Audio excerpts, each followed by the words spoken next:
Hello again, Steve here, with a few words on our coffee chat that we had this evening. We had a discussion on politics, which was sort of off the chart of our normal discussions, because our discussion umbrella is improving the quality of our life experience. So somebody might ask, well, how does politics improve the quality of our life experience?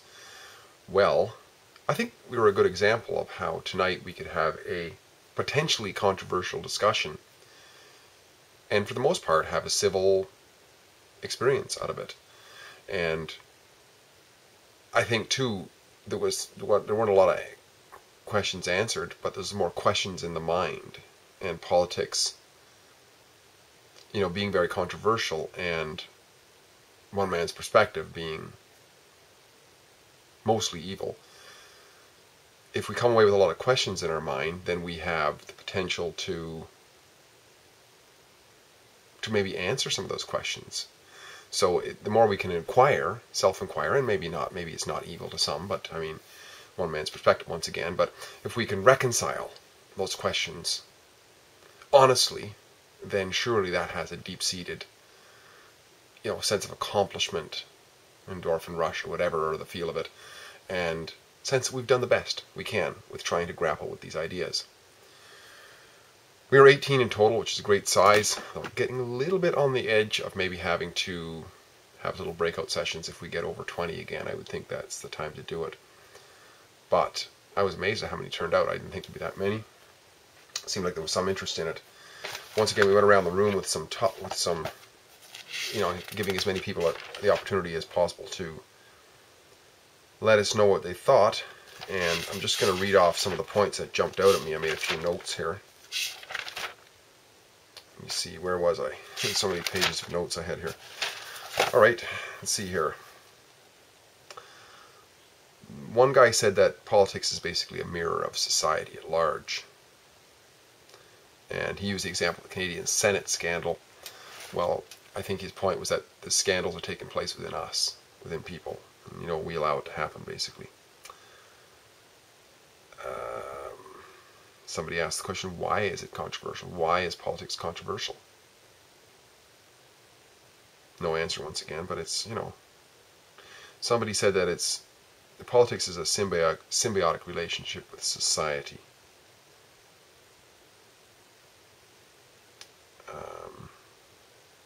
And you can see, he was making the point that you can look at politics today and see today's society. You can look at politics in bygone eras and see the society of bygone eras.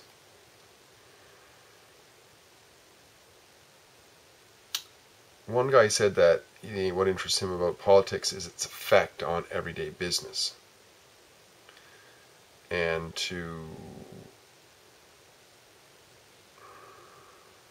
I don't see what, I'm not able to read my own writing there. Somebody said that she avoided politics for the longest time because it was like running away from responsibility of facing up to it. A few people mentioned that it's important to vote. There was no mention of, well, there was a little bit of mention to vote, what to vote in, like municipal and federal and so on. Sometimes that wasn't the case, though, it was just voting. So I think sometimes we can vote with our, if you decide to shop at a certain place or decide not to shop at a certain place, some people say that's voting with your feet or with your dollars or whatever, so that could be part of it too, I don't know. One there was talk about how capitalism, he felt that capitalism was sort of the corrupting force on government. We didn't have a chance to dig into some of these ideas, which I would have liked to get a sense of what he meant by capitalism, because it might have been, basically fascism, or it might have been mercantilism or something like that. That was more along the lines. There was a mention of how Iceland had broken through this government problem, and how Portugal had used a system of, rather than arresting drug addicts, to try to help them in some way.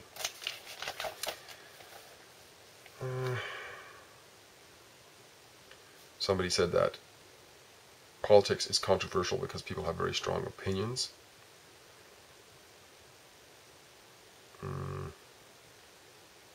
somebody said he didn't see how we would be able to get mega projects done like highways and these sort of things done without some sort of politics.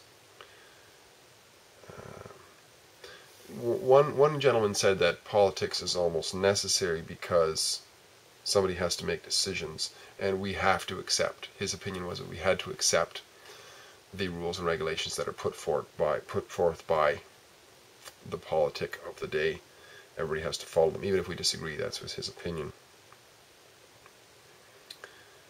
Somebody had studied politics in university and mentioned that it is basically a system of a way of getting things done. But there's politics that exist elsewhere too, like office politics and group politics and so on. Somebody mentioned how she had been a left-wing, would identify as left-wing politics years ago, and then moved into far right-wing politics, and now has settled back somewhere in the middle. And somebody mentioned that they don't believe in party politics. There was a bit of conversation as to what is the alternative party politics, but I don't think we got very far with that.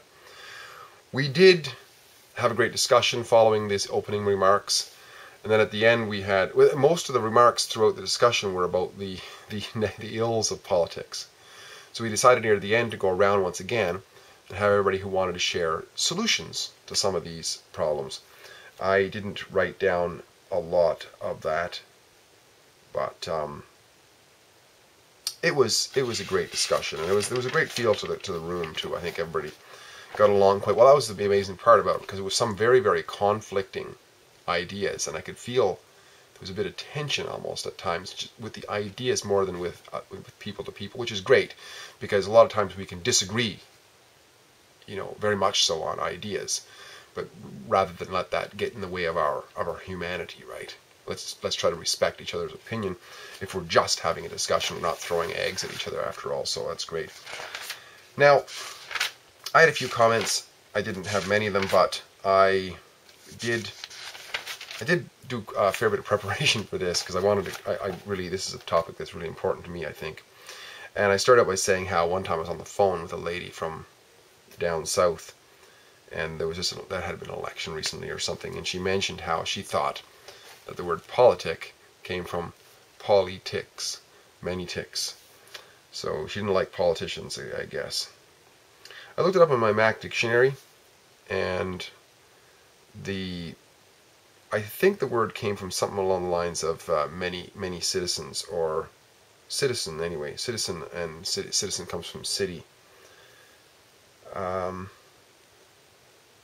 Also, a common definition is in that same dictionary, the activities associated with governance of a country or other area, especially the debate or conflict among individuals or parties having or hoping to achieve power.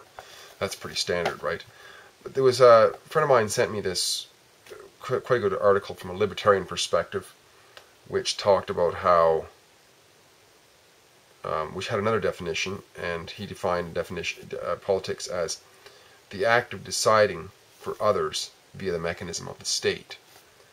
I think that's quite accurate, because after all, somebody might not be participating in the politic of an area, but if the rules get imposed upon them, then that is in fact, the act of deciding for others. So your actions are just already decided by all these guys. So that's the state power, right? I also listened to a video by Stefan Molyneux, and you can look this up. It was called The Genetics of Politics, subtitled Liberals versus Conservatives, Gene Wars. There's a series of 3 videos. He's done 2 already. He's coming out with a 3rd. The second one was absolutely fascinating. I went through it, and wow, he talks about how in nature, he talks about a book, if I could look that up somewhere, if I find it. Yeah, it's called The Evolutionary Psychology Behind Politics, and the subtitle is How Conservatives and Liberals Evolve Within Humans. So this is a book of a research book that was done. He quoted a lot from there, as far as I know, and it was very fascinating because there's the study of reproductive strategies, and I've said this before, and I felt it very strong for a long time, that a lot of what we do in our evolutionary growth as a species is directed by whether or not we get to mate, right? I mean, we eat to survive. We survive so that we can mate. On a very basal level, I'm talking about, absence philosophy, absence a lot of self-growth, right? But the vast majority of us, the vast majority of the time. And so there's, within all sorts of species, there's a scale of different types of reproductive strategies. On one side of the strategy is what some people call spray and pray. You think of fish, you think of frogs. They'll lay like 1,000 eggs and they won't parent them, right? They leave them alone. They hatch and they swim around and they get eaten by most of them get eaten. Or the turtles that get laid on the seashore, and the mom swims off to the ocean, and 95% of them get eaten by seagulls by the time they get over to the ocean. That is classic R reproductive strategy. And the K reproductive strategy, of course, is usually more advanced, larger mammals, typically. It's like elephants, dogs in wolf packs, and human beings, of course, which is that they don't have very many children, mostly monogamous, and huge investment, and usually a long-term investment into the children. Now, those are the different types of species, really. But even within each one of us, there is the tendency to be partly one, partly the other. That's why perhaps men, particularly, like to go spray and pray around once in a while, right? But generally speaking, monogamy has held up because of our advanced species type. But in politics, this book makes the claim that within human society throughout all recorded time, there existed a right wing and a left wing, or a liberal and a conservative, as today's terminology. And the left wing, or the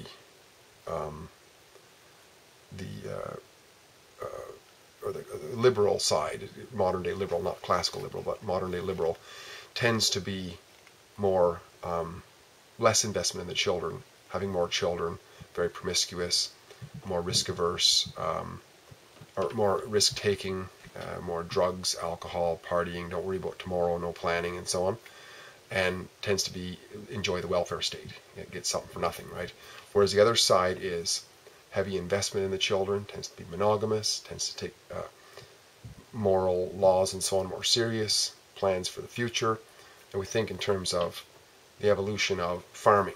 You can't eat your seed crop. You got to plan ahead. You got to plant your ground and get out there and work it, and watch the weather and tend to your crop and raise your children to be able to do that, versus tribes perhaps that could live in an area where there's food everywhere. There's food hanging off the trees. Very different way of looking at things. And therefore, politics is skewed one way or the other. And people go back and forth, and society goes back and forth from one side to the other. But it seems like the less developed species tend to stay with the R reproductive strategy of that more promiscuity and less monogamy and so on, and less investment in children. And the societies that focus more heavily tend to be the species that tend to go for the more investment tend to be more advanced. And therefore, within societies that focus more on the K strategy tend to be more advanced. Societies that focus more on the spray and pray reproductive strategy tend to devolve rather than evolve. So his point is that we're always going to have a mix of both, for sure. But if we want to improve our lot in life and make this world a better place, it's best if we focus on what evolves us, what makes us more intelligent, what makes us more creative, what makes us more loving, more kind, and so on. And he talks about there's an effect on the brain. That's why he talks about the genetics of it. There's an effect on the brain. Primarily, he talk mostly about the amygdala. The species, or the human beings that focus more on the K strategy have a larger, more capable amygdala, which is a better emotional response, more controlled emotional response than those who don't. So I talked a little bit about that, and finally, at near the end, when we had our final discussion on how we can maybe solve some of these problems, I remembered a quote by Napoleon Bonaparte, which I tried to recite. I didn't get it right completely, I'm sure, but it went something like this. Alexander, Caesar, Charlemagne, and I have formed empires. But on what have we rested the genius of this accomplishment? But on force. Jesus formed his empire upon love. And till this day, millions will die for him. Now, I made that point not because I'm a Jesus believer or anything like that, but the point is that those guys used politics of the day, the violence of politics of the day, to gain their empires, right? Whereas Jesus didn't really have an empire that we would think of. He went around just helping people, so the story goes, and putting his love out there. And consequently, people remember that. And I think to improve our lot in life and to improve the politics where we live, we can show more love. We can start from within ourselves, show more love to as many people as we can. I think we'll make things a better place, and our politics will improve. And eventually, hopefully, we evolve to the point where we don't need politics as we know it for sure. Hope this is helpful. Steve here again. Got to run. Talk to you again soon. Bye for now.